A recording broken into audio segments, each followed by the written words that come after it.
मैं इसके बाद मुकालमा पेश करने के लिए शाकिरा ग्रुप को मैं दावत देता हूँ, वो आकर मुकालमा पेश करें। शाकिरा, अस्सलामु अलैकुम व रहमतुल्लाहि व बरकातुहू। वालेकुम अस्सलाम व रहमतुल्लाहि व बरकातुहू।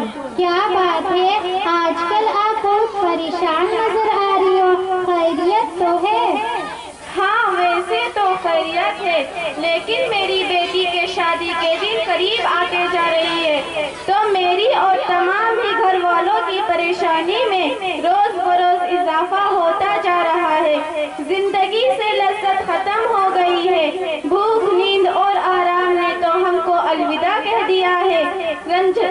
रंजोगम और अनजानी फिक्रों के भयानक साए दिन रात हमारे ऊपर मंडलाते हैं। बस खुदा ही खैर करे।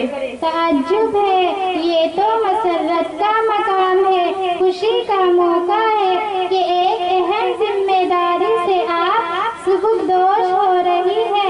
इस पर तो शादमानी होनी चाहिए, राहत व सुकून का सांस लेना चाहिए, ना कि रंजो तकलीफ। खुशी कैसे मनाऊं, मसरत कहाँ से लाऊं, शादमानी किस तरह हासिल करूं? मेरे यहाँ शादी खाना आबादी नहीं, शादी खाना बर्बादी का माहौल है। मेरा जुर्म सिर्फ ये है कि मैं गरीब और मजदूर हूँ। अगर किसी दिन मजदूरी ना मिली तो हमारा घर फाका होता है। इस गुर्बत को देखते हुए अपने भी बेगाने हो गए। अव्वलन तो कोई लड़का मेरी बेटी से शादी के लिए तैयार ना था। सिफारिशों के बाद एक रिश्ता तय हुआ है, वो भी बेतहाशा सामान का मुतालबा कर रहे हैं। किसी तरह का रहम उनमें नहीं है। हम गरीबों से उनका मुतालबा है कि हम उनके घर को हर तरह की साजो सामान से भर दे। जहेज की एक लंबी फहरिस्त हमारे हाथों में थमा दी है। लड़के के मुतालबात अलग है, उनकी वालिदा की अलग ख्वाहिशें हैं और वालिद साहब की तमन्नाएं भी कुछ कम नहीं है। आखिर किस तरह पूरा करे?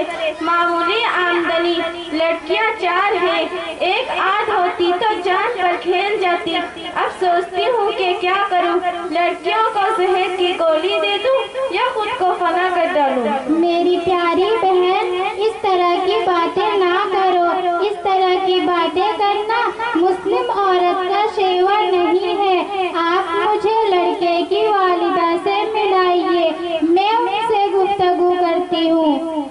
आज उनका आने का वादा था, अब तक तो आ जाना चाहिए था। लो वो आ रही है।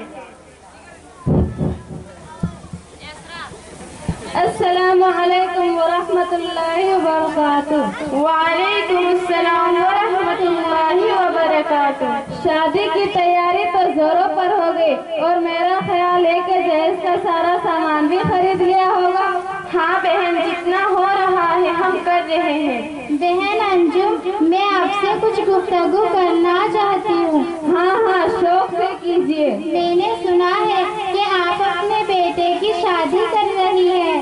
जी हाँ, आने वाले महीने की 20 तारीख को मेरे बेटे की शादी खाना आबादी है। और ये भी बताऊं कि जो आपकी सहेली है शाकिरा, जो आपके बराबर में खड़ी है, उसी की लड़की मेरी बहू बनेगी। क्या आपने अपने लड़के की शादी में लड़की वालों से जहेज वगैरह का मुतालबा भी किया है? जी हाँ, जो मुतालबा दुनिया करती है वही मुतालबा हमने भी किया है। अगर मुतालबा ना हो तो रिश्तेदार, पड़ोसी, बिरादरी वाले सब मिलकर छुट्टियाँ लेते हैं और मजाक उड़ाते हैं। इससे इज्जत को बेसूरत खतरा रहता है। मुझे अफसोस है कि आप मुसलमान खातून होकर ऐसी बातें कर रही है और शरीयत इस्लामिया के कानून को छोड़कर दुनिया व अहल दुनिया के बनावटी कानून की फिक्र कर रही है। क्या आपका ज़मीर गवारा करता है कि आप अपनी बनावटी इज्जत के लिए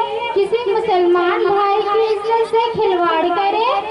जबकि शरीयत का कानून है कि जो चीज आप अपने लिए पसंद करें उसको अपने भाई के लिए भी पसंद करें। इसी तरह आपको जिस तरह अपनी इज्जत प्यारी है, उस शख्स को भी तो अपनी इज्जत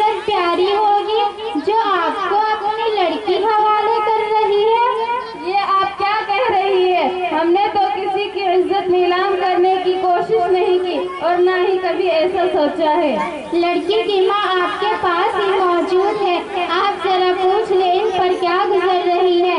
इन पर गुजरने वाली हर लम्हा कयामत की खबर देता है। आप खुद सोचिए, ये गरीब और मजदूर है, दिन भर मेहनत करती है, तब कहीं जाकर बच्चों का पेट भरती है। 4 लड़कियां हैं, पहली लड़की की शादी है जिसमें आपने इतने ऊंचे और जबरदस्त मुतालबात रखे हैं। वह बेचारी आपके मुतालबात को पूरा करने के लिए किसी से कर्ज भी ले तो अव्वलन तो गरीबों को कर्ज कौन देता है, और अगर कोई कर्ज दे भी दे तो अब कर्ज अदा करने का भी तो एक मसला है। जाहिर सी बात है, मजदूर आदमी वक्त पर अगर कर्ज अदा ना कर सके तो इसकी इज्जत दांव पर लग जाएगी। क्या दुनिया में सिर्फ यही गरीब और मजदूर है? दुनिया में ज्यादातर लोग इसी दर्जे के हैं। वो अपनी बेटियों की शादी करते हैं और खूब जी भर कर सामान देते हैं। मेरे समझ में इस तरह की बातें नहीं आती, और मैं आज यही देखने के लिए आई थी कि देखो कहाँ तक इंतजाम हुआ है। मैं आज फिर कहकर जा रही हूँ, अगर हमारे मुतालिबात पूरे कर सकती हो तो शादी करो, वरना तो हमारा बेटा, उसके लिए सैकड़ों रिश्ते हैं, आप कहीं और रिश्ता तलाश कर ले। बहन, आप नाराज ना हो, आपसे मैंने कुछ नहीं कहा। जहाँ तक हो रहा है तैयारी कर रहे हैं। मैं बस आपसे एक ही इल्तिजा कर रही हूँ कि हम लड़के के लिए मोटरसाइकिल का इंतजाम करने से कासिर हैं, इसलिए हम मोटरसाइकिल नहीं दे सकते। इसी तरह अगर आप अपनी दी हुई फहरिस्त में से टीवी, फ्रिज और वॉशिंग मशीन को निकाल देगी तो आपका बड़ा एहसान होगा। खुदा के लिए आप हम पर इतना करम कीजिए, खुदा आप पर करम करेगा। बहन शाकिरा, अगर तुम्हें अपनी बेटी की शादी रचानी है तो जो मैंने फहरिस्त में लिख कर दिया है वो सभी देना पड़ेगा, चाहे जहाँ से भी ला कर दो। और सुनो, मोटरसाइकिल का इंतजाम पहले करो, वरना ये रिश्ता अभी इस वक्त खत्म करो। नहीं बहन, ऐसा ना करो, कुछ तो रहम खाओ हम गरीबों पर। हमसे जिस तरह भी होगा इंतजाम करेंगे, बस आप इतना करम करो कि मोटरसाइकिल को फहरिस्त से निकाल दो, इसलिए कि मोटरसाइकिल देना हमारे बस से बाहर है। हम अगर अपना मकान फरोख्त कर दे तब भी मोटरसाइकिल खरीद कर नहीं दे सकते।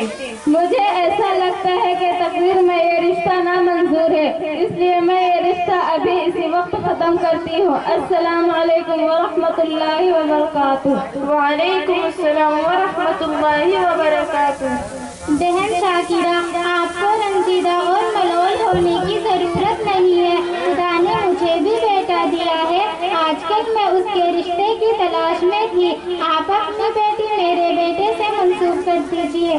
आपका बेटा क्या करता है? मेरा लड़का 2 साल पहले दारुल उलूम से फारिग हुआ है और अब अपनी बस्ती की एक मदरसे में पढ़ाता है। उसका तनख्वाह क्या है? तकरीबन 8,000 रुपये। तो फिर आप अपने घर वालों से मशवरा कर लीजिए और लड़के के वालिद मोहतरम से भी मशवरा कर लीजिए, और मैं आपसे भी वही अर्ज करूंगी कि मुतालबात हमारी गुर्बत को सामने रख कर हो।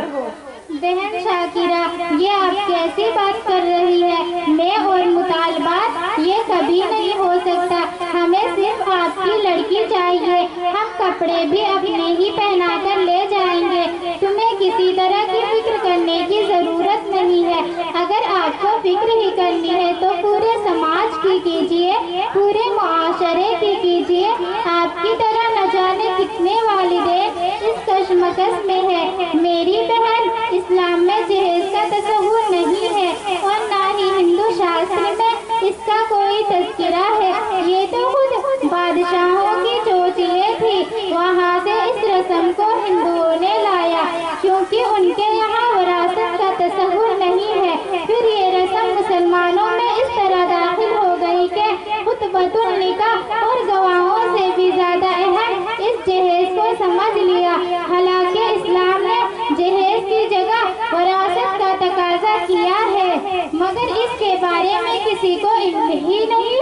अपने बनाए हुए कवानीन में मुसलमान खुद پھنس گئے۔ بہن، میں اس جہیز کے خاتمے کے لیے ہر طرح کی قربانی دینے کے لیے تیار ہوں، لیکن یہ تو بتاؤ کہ پورے معاشرے سے یہ بیماری کس طرح ختم ہو سکتی ہے؟ اس بیماری کا واحد علاج یہ ہے کہ آپ بھی جب اپنے بیٹوں کی شادی کرو تو آپ کی نگاہ مال پر، حسن و جمال پر، حسب و نسب سے زیادہ لڑکی کی دینداری پر ہو، پھر کامیابی ہے۔ اور میں آپ کے سامنے ان تمام معزز خواتین سے عرض کرتی ہوں کہ وہ جہیز کی رسموں کے خاتمے کے لیے کمر بستہ ہو جائے اور سماج کی دختروں پر رحم کرے۔ اگر آپ میں ایمان ہے، آپ کلمہ گو ہے، آپ مدنی آقا کی نام لیوا ہے، آپ کا نام اسلامی ہے، تو جہیز کا بائیکاٹ کر کے دو شیزاؤں کو خود سوزی حرام کاری سے بچائے، ورنہ آپ کا اس ماحول کا اور اس طرح کی ذہنیت رکھنے والے کا خدا ہی محافظ ہے۔ اس مجمع میں موجود مائیں یہ عہد کر کے اٹھے کہ وہ اس ناسور کو جڑ سے ختم کرے گی، وہ اپنے بچوں کی ذہن بنائے گی کہ انہیں جہیز نہیں لینا ہے، بلکہ شادی بیاہ صرف اور صرف شریعت اسلامیہ کے قانون کے مطابق کرے گی۔ شادی سے پہلے میں چاہتی ہوں کہ ایک خواتین کا جلسہ منعقد کیا جائے، جس میں کسی اچھی عالمہ فاضلہ کو بلا کر شادی کا اسلام میں کیا تصور ہے کہ عنوان پر ایک فاضلانہ تقریر کرائی جائے۔ بہت اچھا رہے گا۔ اب میں اپنے شہر کی سب سے بڑی عالمہ فاضلہ بحر و فقہ و حدیث کی غواصہ مستند و معتمد فقیہہ محترمہ سعدیہ فاطمہ کو دعوت دیتی ہوں کہ وہ مائک پر تشریف لائے اور ہمیں اپنی تقریر میں بتائیں کہ شریعت اسلامیہ میں شادی کا کیا تصور ہے۔ السلام علیکم ورحمۃ اللہ وبرکاتہ۔ نحمده ونصلي على رسوله الكريم أما بعد فأعوذ بالله من الشيطان الرجيم بسم الله الرحمن الرحيم يا أيها الذين آمنوا ادخلوا في السلم كافة ولا تتبعوا خطوات الشيطان إنه لكم عدو مبين صدق الله العظيم۔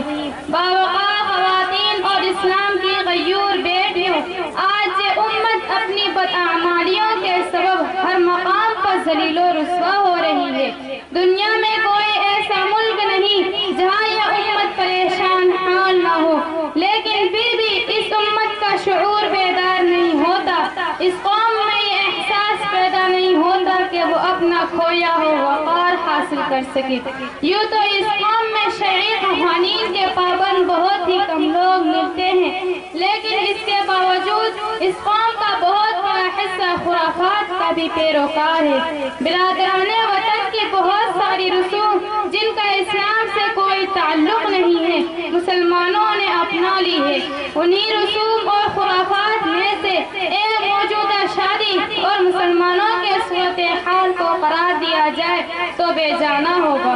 معزز خواتین، افسوس ہے کہ شریعت نے ہمیشہ مسلمانوں کے بوجھ کو ہلکا کرنے کی کوشش کی ہے، لیکن نفس پرست مسلمانوں نے اس کا برعکس اور الٹا کیا ہے، اور شادی جو کبھی چند ساز و سامان کے ساتھ ہو جایا کرتی تھی، آج جو ایک پہاڑ معلوم ہوتی ہے۔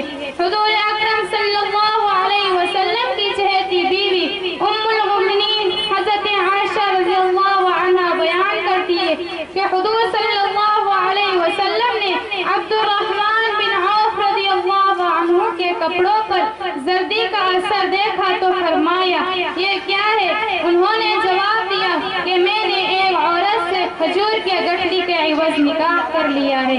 حضرت صلی اللہ علیہ وسلم نے دعا دی اور فرمایا ولیمہ کرو اگرچہ ایک بکری کا ہو۔ میری ماں اور بہنوں، آج جہیز کو شادی کا ایک ضروری حصہ سمجھ لیا گیا ہے۔ گھریلو ساز و سامان جس کا انتظام کرنا شوہر کے ذمہ تھا، آج وہ لڑکی کے باپ کے ذمہ سمجھ لیا گیا ہے۔ گویا باپ اپنی بیٹی اور لخت جگر کو داماد کے حوالے کرے اور ساتھ میں لاکھوں کا جہیز بھی دے۔ آپ کہیں گی جہیز تو حضور صلی اللہ علیہ وسلم نے بھی تو دیا تھا، اس کا کیا جواب ہے؟ تو سن لو، کان کھول کر سن لو کہ حضور صلی اللہ علیہ وسلم نے اپنی لخت جگر کی شادی میں جو کچھ دیا تھا در حقیقت وہ جہیز نہیں بلکہ ایک ضروری ساز و سامان دیا تھا، اور وہ بھی اس لیے دیا تھا کہ حضرت علی رضی اللہ عنہ حضور صلی اللہ علیہ وسلم کے زیر تربیت تھے، ان کی پرورش کا بار آپ ہی کے ذمہ تھا۔ حضرت علی رضی اللہ عنہ بیان کرتے ہیں کہ حضور صلی اللہ علیہ وسلم نے اپنی بیٹی کے لیے ایک روئی دار چادر اور ایک مشکیزہ اور ایک تکیہ دیا تھا جس میں اذخر گھاس بھری ہوئی تھی۔ آج کل تو شادیوں میں بڑا عجیب و غریب ماحول دیکھنے میں آ رہا ہے، لڑکے والوں کے گھروں کو آباد کر کے دوسروں کے گھروں کو برباد کیا جاتا ہے، اور بہت سے لوگ تو شادیوں میں اپنے اوپر قرض کا اتنا بوجھ لاد لیتے ہیں کہ انہیں اپنے گھر سے بھی ہاتھ دھونا پڑتا ہے۔ شریعت میں بھلا اس ظلم و زیادتی کی اجازت کب ہو سکتی ہے؟ اس لیے تمام مسلمانوں کا فریضہ ہے کہ وہ امت کو اس لعنت سے نجات دلانے کی کوشش کرے۔ میری مائیں اور بہنیں یہاں سے یہ عزم کر کے اٹھے کہ وہ اس غیر شرعی رسم کو اپنے گھروں سے ختم کرے گی۔ وما علینا الا